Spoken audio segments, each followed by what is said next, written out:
कहते हैं दान सबसे बड़ा पुण्य है, लेकिन क्या आपने कभी सोचा है कि दान कुछ ऐसे भी होते हैं जो पुण्य नहीं बल्कि गरीबी को न्योता देते हैं। कभी ऐसा हुआ है कि सब कुछ ठीक चल रहा था और अचानक जीवन उलट गया, पैसा आने लगा लेकिन टिकने से पहले ही चला गया।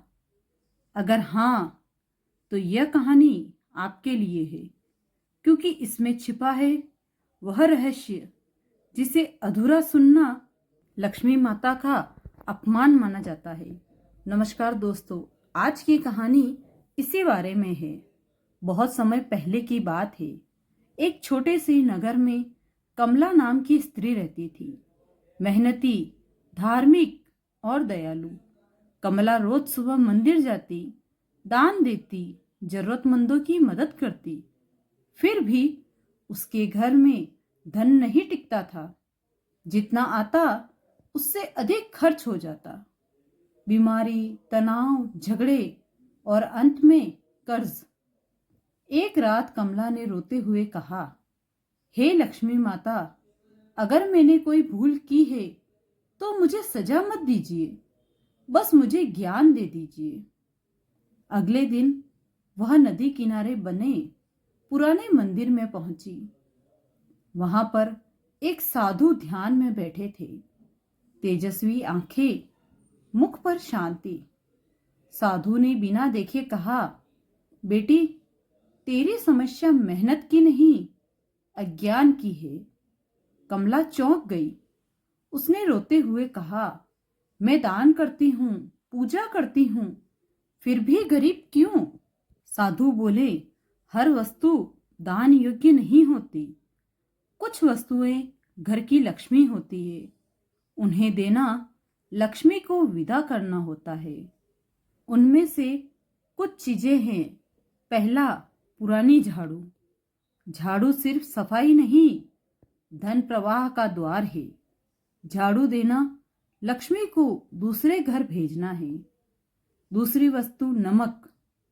नमक रिश्तों और स्थिरता का प्रतीक है। नमक देना जीवन की स्थिरता देना है। तीसरा, घर की पूजा मूर्ति। जिस मूर्ति की वर्षों पूजा हुई है वह केवल वस्तु नहीं, घर की रक्षा कवच होती है। चौथी चीज, तुलसी का पौधा। तुलसी घर की जीवित लक्ष्मी है। इसे देना स्वास्थ्य, शांति और धन देना है। पांचवी चीज, रुकी हुई घड़ी। रुकी घड़ी अर्थात रुका भाग्य। जहां समय ठहर जाए वहां धन भी ठहर जाता है। छठी चीज, पुराना बिस्तर और तकिया। इनमें दुख, भय और तनाव की ऊर्जा बसती है। इन्हें किसी को देना अपने कष्ट सौंपना है और खुद नए कष्ट बुलाना है। सातवां, धूप, दीप, कपूर। ये देवताओं को बुलाते हैं। इन्हें देना ईश्वर को घर से विदा करना है। कमला ने साधु की बातों को अपनाया। रुकी घड़ी हटाई, पूजा स्थान को स्थिर किया, तुलसी को सम्मान दिया, झाड़ू और नमक देना बंद किया।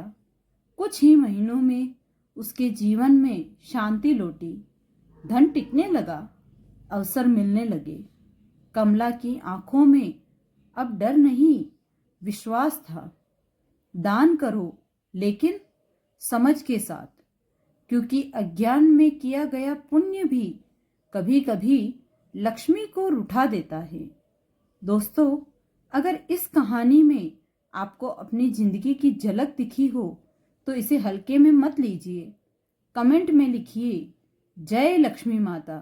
और ऐसी ही रहस्यमय ज्ञानवर्धक कथाओं के लिए चैनल को सब्सक्राइब करना न भूलें।